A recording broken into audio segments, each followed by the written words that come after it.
أعوذ بالله من الشيطان الرجيم بسم الله الرحمن الرحيم قال إني لا يحزنني أن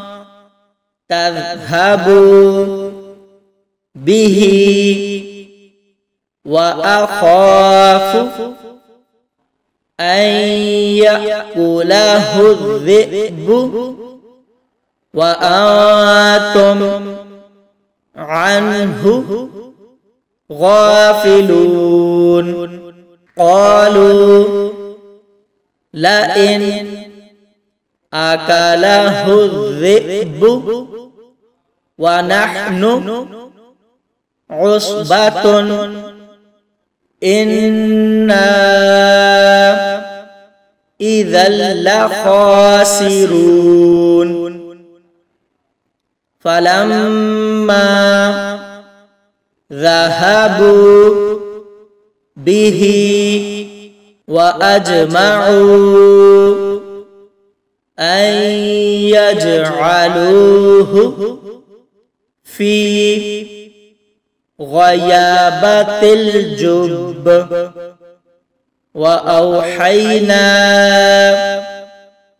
إليه لتنبئنهم بأمرهم هذا وهم لا يشعرون وجاءوا أباهم عشاء يبكون قالوا يا أبانا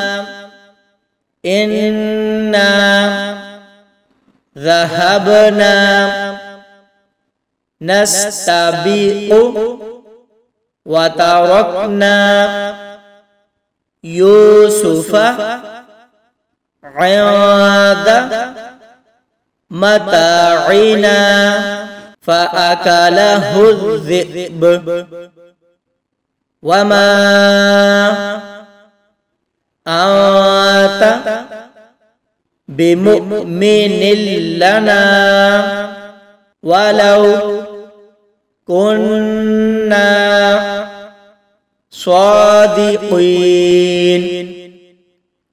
وجاءوا على قميصه بدم كذب قال بل سولت لكم أنفسكم أمرا فصبر جميل والله المستعان على ما تصفون وجاءت سيارة فأرسلوا واردهم فأدلى دلوه قال يا بشرى هذا غلام وأسروه بضاعة والله عليم بما يعملون وشروه بثمن بخس دراهم معدودة وكانوا فيه من الزاهدين وقال الذي اشتراه من مصر لامرأته أكرمي مثواه عسى أن ينفعنا أو نتخذه ولدا وكذلك مكنا ليوسف في الأرض ولنعلمه من تأويل الأحاديث والله غالب على أمره ولكن أكثر الناس لا يعلمون ولما بلغ أشده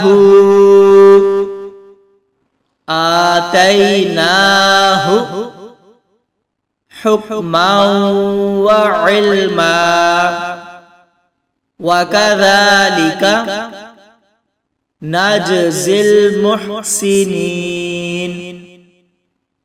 وراودته التي هو في بيتها عن نفسه وغلقت الأبواب وقالت هيت لك قال معاذ الله إنه ربي أحسن مثواي إنه لا يفلح الظالمون ولقد همت به وهم بها لولا أن رأى برهان ربه كذلك لنصرف عنه السوء والفحشاء إنه من عبادنا المخلصين